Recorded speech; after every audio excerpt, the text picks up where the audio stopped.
Good Woche, everyone. We are holding about 30 hours post a major lake effect snow event that took place here in the Chicago area. Now, the largest lake effect snow that's ever happened here in Chicago, a number of years ago, the record used to say 5.8 inches. We did not come close to that yesterday, believe it or not. The official reporting station showed total snowfall at 3.3 inches. But if you look at some of these other places, Willamette, 10 inches of snow. This comes from the Tribune. Skokie and Evanston, 9 inches of snow. Lincoln Square, 6 inches. Highland Park, 5 inches of snow. That's some of the information that I have over here. We have the Great Lakes right now at 23.6% ice coverage. That's the largest amount since 2019 when we had 28.9% coverage. Major snowstorm is headed is on the East Coast now. 5 to 10 inches expected in New York City if it hasn't fallen already. Boston 18 to 24 inches. Portland, Maine 12 to 17. Philadelphia 5 to 11. Long Island up to 16, Atlantic City, New Jersey, 10 to 18 inches. This all comes from the Tribune. This is all stuff that is important to mention if we're going to be giving a weather podcast, but this is not what I wanted to talk about for tonight. It is also deserving of being mentioned that Miami is expecting a high not even to reach 60 degrees today. Temperatures going down into the upper 30s tonight. I did not get a chance to see if there's any wind chill advisories in effect, but I would imagine that there are. Orlando has highs in the 40s right now, and really the warmest part of the United States is in Southern California. Yesterday's high 78 degrees in Santa Ana, California. Phoenix, Arizona expected a high in the mid-70s today. And Peter Sinks, Utah makes it back onto the map with the coldest temperature yesterday at 36 degrees below zero.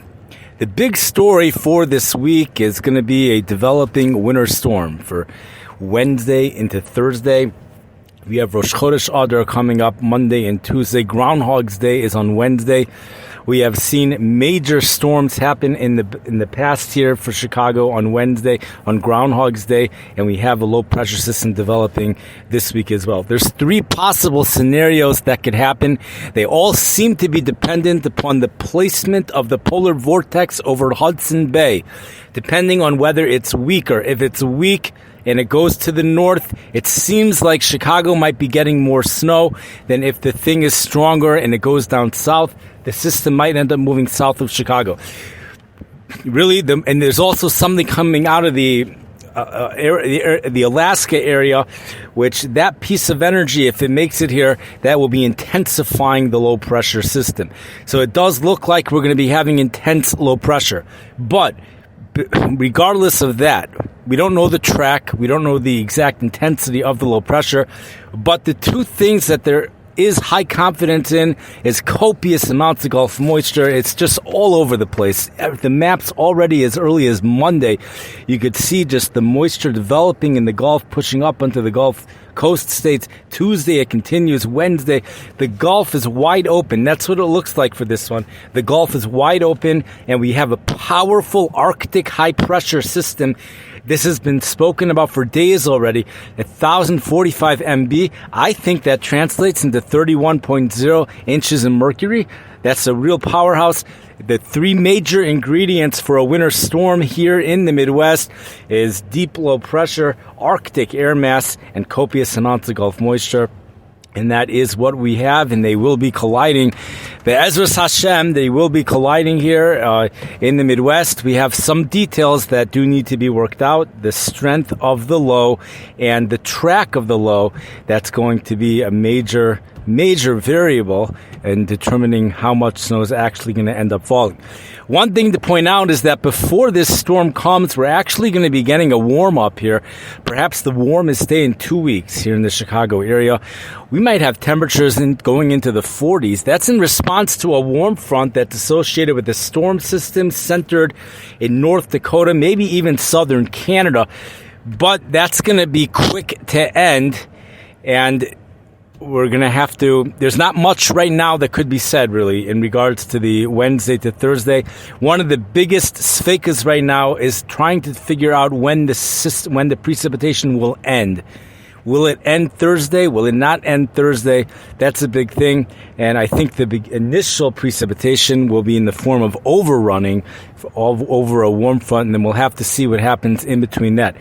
We have Tom Skilling, which is forecasting strong winds from the beginning to the end of this event with significant snowfall accumulations. That's the big story. All winter weather enthusiasts. This is a big bracha here.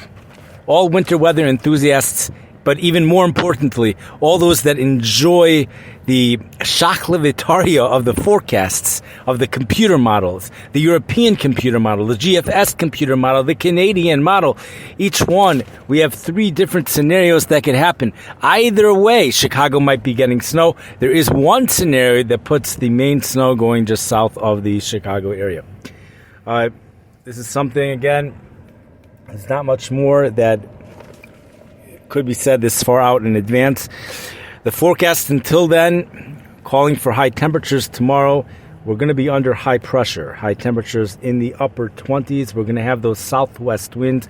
We actually had south winds today, and that's going to prevent those temperatures from getting too cold tonight. Temperatures only dropping into the mid-teens, nothing like what we saw last night. And then temperatures go into the mid-30s Monday, low 40s on Tuesday, the first time in 2 weeks. And then that winter storm hits us for Groundhogs Day.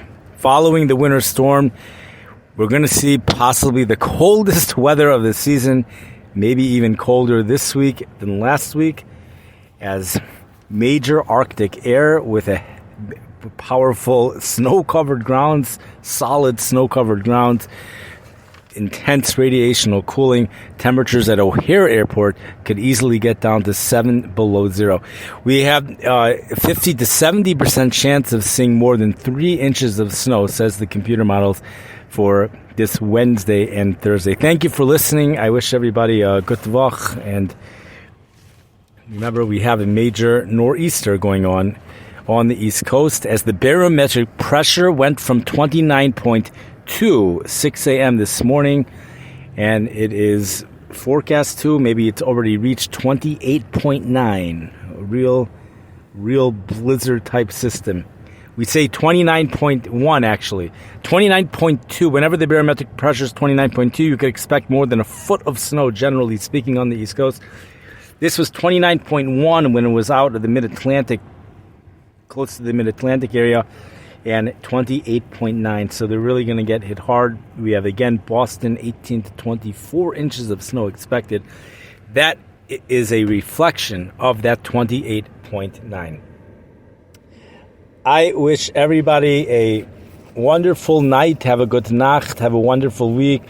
I hope to have updates on this later in the week as the storm gets closer, especially if the forecasts continue to indicate that the system will be hitting Chicago and will continue to be a significant system. I will try to make time to have an update. Thank you for listening. We're going to put on a nice little Geschmacke song.